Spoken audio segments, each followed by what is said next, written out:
Aos jovens do sexto ano, né? Nós temos aí uma revisãozinha e eu vou fazer esse vídeo aí para vocês poderem estudar melhor. Então, ele diz que esse número representa um número de 4 algarismos e esse número deve ser divisível por 3. Ele pergunta quais são os algarismos desconhecidos, quer dizer, quais são os algarismos que eu posso colocar aqui para que esse número fique divisível por 3. O primeiro passo é você saber qual é a regra de divisibilidade do 3, né? Um número é divisível por 3 quando a soma dos seus algarismos dá um número divisível por 3. Então, eu vou ter que somar os algarismos que eu já tenho, que é o 3, o 0 e o outro 0. 1, 2 e 3. Então, 3 mais 0, tá? 3. Eu pego esse resultado e somo aos valores que eu posso colocar nesse lugar. Quais são os algarismos que eu posso colocar no lugar? Eu posso botar o 0, posso botar o 1, o 2, o 3, o 4, o 5, o 6, o 7, o 8 e o 9. São os únicos algarismos que eu posso colocar naquele lugar. Porque a partir do 9, depois do 9, só tem números com 2 algarismos, né? Ou mais. Então, você soma os algarismos que eu posso colocar no lugar com o resultado que eu já obtive, que no caso ali foi 3, que poderia ter dado 4, 5, 6, poderia ter dado qualquer valor. Então, você vai somar os possíveis números que você pode colocar com o resultado que você vai achar da soma daqueles lá. Quando eu somar, eu tenho que encontrar um valor que vai ser divisível por 3. Ora, 0 mais 3, 1 mais 3, 4. E vai aumentando, né, de uma unidade. Então, 3, 4, 5, 6, 7, 8, 9, 10, 11, 12. Como esses algarismos aqui tem 2, né, esse número tem 2 algarismos, então posso somar 1 mais 0, 1 mais 1 e 1 mais 2. 1 mais 0 é 1, aí 2, 3. Ora, quais são desses resultados aqui que são divisíveis por 3? Eu tenho esse, que é divisível por 3, o 4 não, o 5 não, o 6 é divisível por 3, o 7 não, o 8 não, o 9 é divisível por 3, o 1 não, o 2 não e o 3 também é divisível por 3. Então, quais são os números que eu posso colocar lá no local? Eu posso colocar, o primeiro número é o 0, o segundo número é o 3, o terceiro número é o 6 e o quarto número é o 9.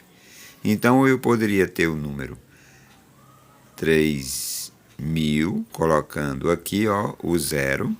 Eu poderia ter o número 3.030, colocando aqui o 3. Eu poderia ter o número 3.060, colocando aqui o 6. E eu poderia ter o 3.090, colocando o 9. Então, eu posso colocar nesse espaço o 0, o 3, o 6 ou o 9. E estava na letra A. Assim é moleza, né? Fazer uma questão tão besta como essa. Já temos aí a segunda questão, né? Que ele diz que os alunos da Coenv vão para Amarante, né, os alunos do 6º e 7º ano, e vão fazer para a apresentação. Ele diz que são 108 alunos. Desses 108 alunos, eles vão dividir em grupos que são maiores do que 5 e menores do que 30. Então, para isso, você tem que achar os divisores de 108. Como é que você faz isso? Primeira coisa para você achar os divisores é fazer a decomposição. Então, você vai decompor. Como é par, dá por 2. 108 dividido por 2 dá 54. Ainda dá por 2, que dá 27. Aí não dá mais por 2, mas dá por 3, que dá 9. Por 3 dá 3 e por 3 dá 1. Pronto, decomposto o número, você vai separar cada númerozinho desse daí em linhas. E vai separar também, né, através de uma outra linha na vertical, colocando aqui o sinal de vezes e aqui o número 1. Por que o número 1? Porque o 1 ele é divisor de qualquer número. Você está atrás de todos os divisores de 108, porque você quer dividir em grupos. Então você vai pegar o número que se encontra na linha e multiplicar por todos que estão acima dele. Ora, da primeira linha só vai ter o 1. Então 2 vezes 1 é 2. Pronto. Passa para a próxima linha. Na próxima linha também é o número 2. Então você vai pegar ele e multiplicar por todos que estão acima dele, que no caso aqui é o 1 e o 2. Então 2 vezes 1 dá 2. Como o 2 já está escrito, então não precisa você repetir. E 2 vezes 2, 4. Bacana. Multiplicou o número por todos que estavam acima dele. Passe para a próxima linha. 3 vezes 1, 3. Não está lá, então bota. 3 vezes 2, 6. Não está lá, bota. 3 vezes 4, 12. Pronto, multiplicou o número da linha por todos que estavam acima dele. Passa para a próxima linha, que também é o número 3. Então você vai pegar ele e multiplicar por todos que estão acima dele, que são todos esses números. 3 vezes 1, 3, já está aqui, não precisa. 3 vezes 2, 6, já está aqui, não precisa. 3 vezes 4, 12, já está aqui, não precisa. 3 vezes 3, 9. 3 vezes 6, 18. 3 vezes 12, 36.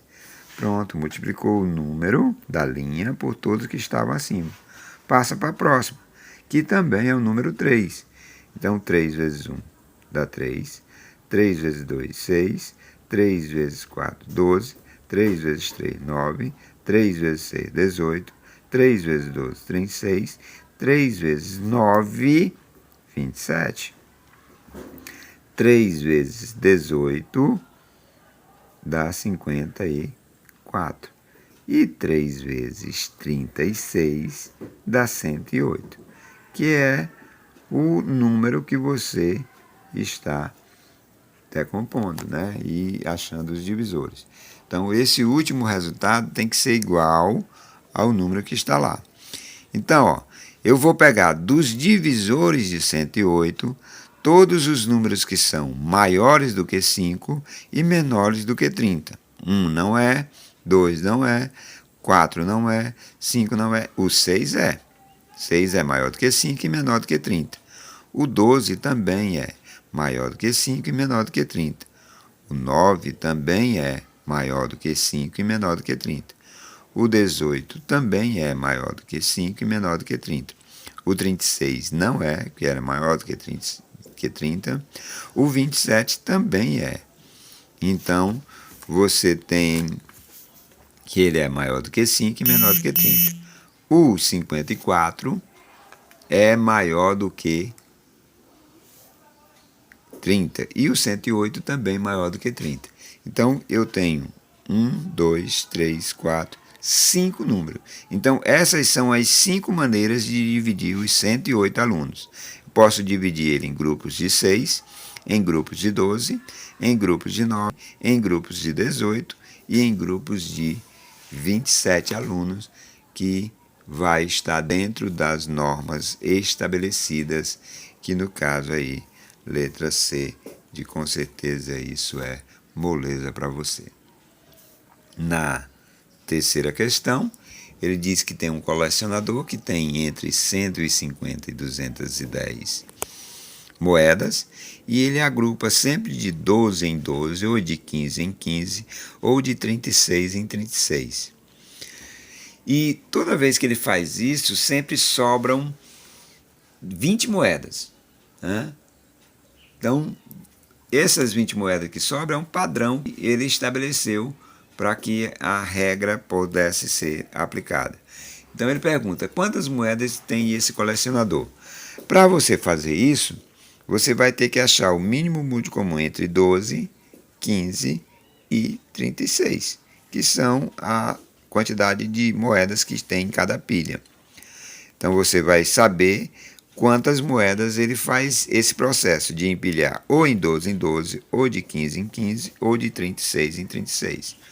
Então, MMC. Então, dá por 2, que dá 6. 15 não dá para dividir por 2, repete. 36 dividido por 2 dá 18. Ainda tem número par, então dá por 2, que dá 3, dá 15 e dá 9. Dá por 3, que dá 1, que dá 5 e dá 3. Ainda dá por 3, que dá 1, que dá 5, que dá 1. E dá por 5, né? 5 dividido por 5 dá 1. Agora é só multiplicar para saber aqui. Então, 2 vezes 2, 4. 4 vezes 3, 12. 12 vezes 3, 36. E 36 vezes 5, dá 30, vai 3. 15, 3, 180. Como sobram 20 moedas, então eu tenho que acrescentar essas 20 moedas. Essa daqui só é a quantidade de moedas que ele utiliza para fazer essas pilhas. Então, somando com as 20 que sobra sempre, vai dar 10, vai 1, 2. Então, esse colecionador tem ao todo 200 moedas que está na letra. Desse jeito é moleza para alguém que esteja, né? Então, quarta questão. Você tem aí, considere 2 rolos de barbante, um com 96 metros e o outro com 162 metros de comprimento, e ele pretende cortar todo o barbante dos 2 rolos em pedaços de mesmo comprimento. Então, o comprimento é comum aos dois. E o menor número de pedaços que podem ser obtidos é... Ora, você tem que raciocinar da seguinte maneira.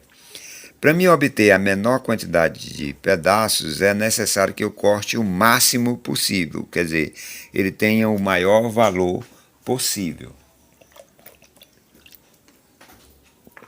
Então, na realidade aí, você vai encontrar o MDC. Então, MDC você pode dividir os dois ao mesmo tempo. Tem que dividir os dois ao mesmo tempo. Então, 96 dividido por 2 vai dar 48. 162 dividido por 2 dá 81. Esse é par, esse é ímpar. Então, não dá mais por 2. Mas dá por 3. Por quê? 4 mais 8 é 12. 12 é 1 mais 2, que dá 3. E 3 divide 3. 8 mais 1 é 9. 9 divide 3. Então, os dois são divisíveis por 3. Então, vai dar 1, 6. Aqui vai dar 2, 7. O 16 só é divisível por 2. E o 27 só é divisível por 3. Então, não tem nenhum número mais que divida os dois ao mesmo tempo. Então, se eu quisesse o MDC, eu ia multiplicar 2 vezes 3, 6. Então, o tamanho do pedaço seria 6 metros.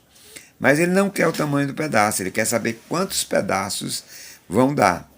Para isso, basta você somar a quantidade de pedaços de um e a quantidade de pedaços do outro. Então, eu sei que eu tenho 16 de um, né, e 27 do outro. Soma esses dois valores. Vou ter 6 mais 7 dá 13. Vai 1, 43. Então, ao todo, eu vou ter 43 pedaços, letra D. Desse jeito, nós vamos acabar a correção já já. Na questão de número 5, ele diz que tem os clientes A, B e C. A, B e C. E eles encomendaram 108 A, o cliente A, o cliente B 252 e o cliente C 396 pares de sapato. O dono da fábrica quer enviar esses sapatos com um padrão, dentro de caixas, contendo sempre a mesma quantidade. Então, se a mesma quantidade é comum e contendo o maior número possível de sapatos, então máximo. Então aí você vai ter o máximo divisor comum. Mesma coisa da letra B, né? Tem que dividir todos ao mesmo tempo. Como todos são pares, dá por 2.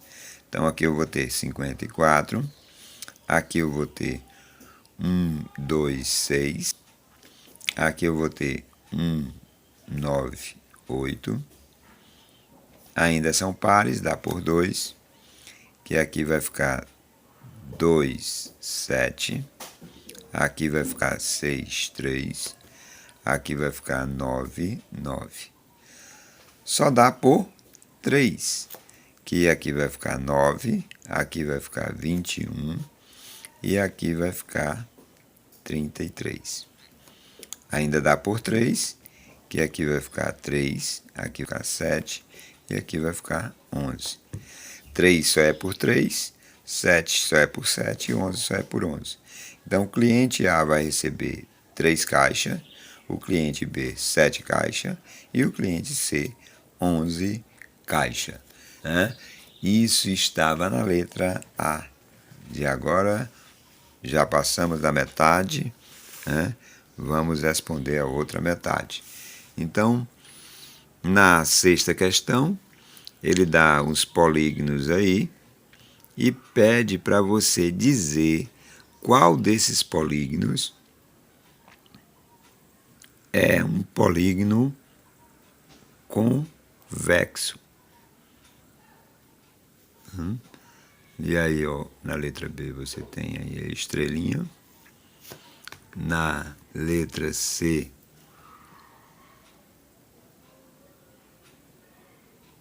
e na letra D. Então, esses são os polígonos.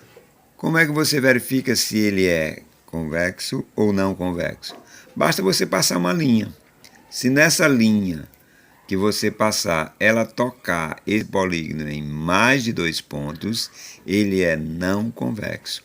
Ó, se eu passar uma linha aqui, vai tocar os seus pontos. Se eu passar uma linha aqui, ó, 1, 2, 3, 4.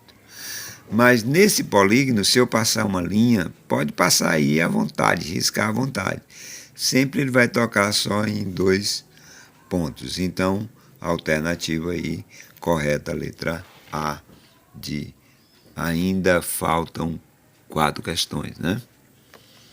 Na sétima questão, ele dá um mosaico, né, que um artista construiu, e esse artista fez com figuras geométricas.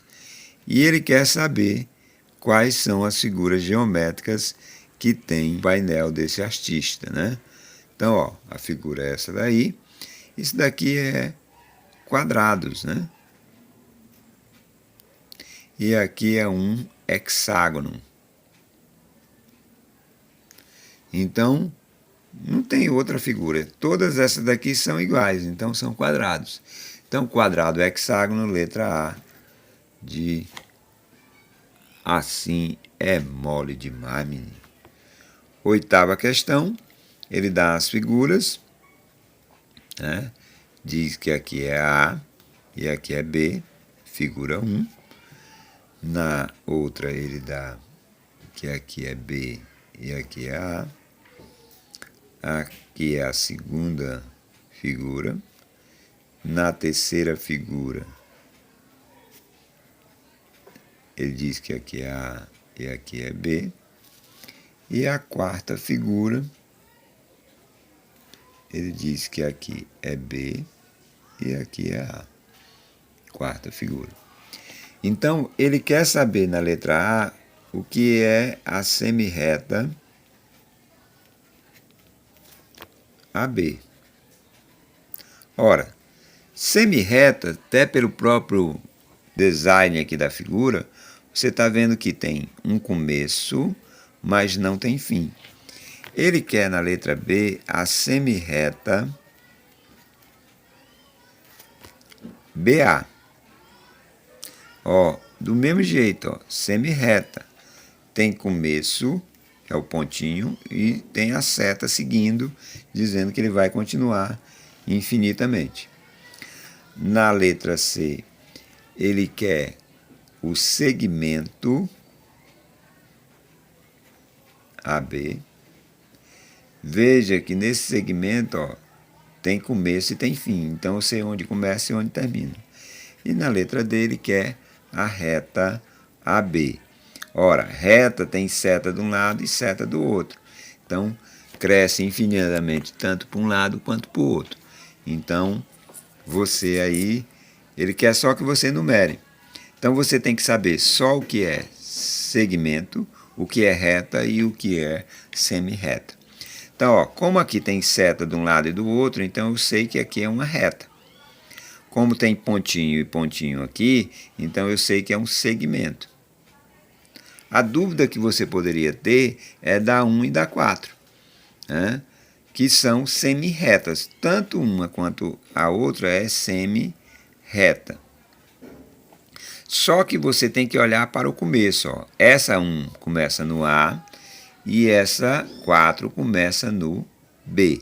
Mas também é uma semi-reta.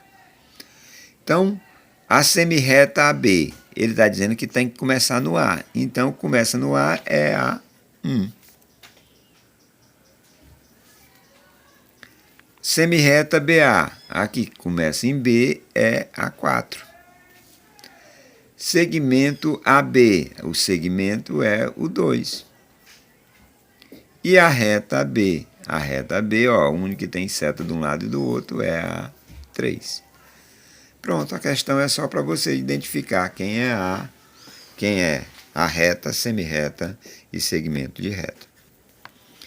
Então, nona questão, sabendo que o nome dos polígonos é dado pela quantidade de lados, um polígono de 7 lados, né? Então, na letra A ele tem triângulo. Ora, o triângulo ele tem quantos lados? Tem 3, ó, triângulo, 3. Né? Então, o triângulo ele tem 3 ângulos. Letra B, ele fala do hexágono. Ora, hexágono, você se depara com essa questão aqui, ó, a questão número 7. Então, o hexágono ele tem 6 lados. A letra C, heptágono. E a letra D, pentágono. Ora, o pentágono ele tem 5 lados e o heptágono tem 7 lados. Então, ele quer o polígono de 7 lados. Então, letra C, com certeza, isso é mole demais para que estudam e vão tirar 10 na prova, né? 10ª e última, qual dos objetos tem formato mais próximo de ponto, né? Então, ele quer saber qual dos objetos tem o formato mais próximo de ponto. Na letra A, ele diz que é um campo de futebol. Ora, o campo de futebol ele tem a ideia de plano, né? Na letra D, ele diz que é a linha que divide o campo de futebol ao meio. Ora, um campo de futebol, né? A linha que divide o campo de futebol ao meio é essa daqui. Então, isso dá ideia de ponto? Não, né? Dá ideia de reta. E ele diz na letra C, a linha do grande círculo. Né? Então, ó, tem a pequena área, tem a grande área e tem o círculo. Ora, isso não é ideia de ponto, né? É ideia de uma curva. E na letra, é verdade, letra B, né? A letra B diz que é a lua cheia durante a noite. A lua cheia durante a noite, ó. Então, como ela está bem distante, dá a ideia de ponto. Então, letra B é a única que se encaixa perfeitamente aí nas questões. Bom, espero que vocês possam distante e tirar uma boa nota. Sei que o 10 está garantido. Então, bom estudo e se quiser nos ajudar, dê um likezinho aí no nosso vídeo.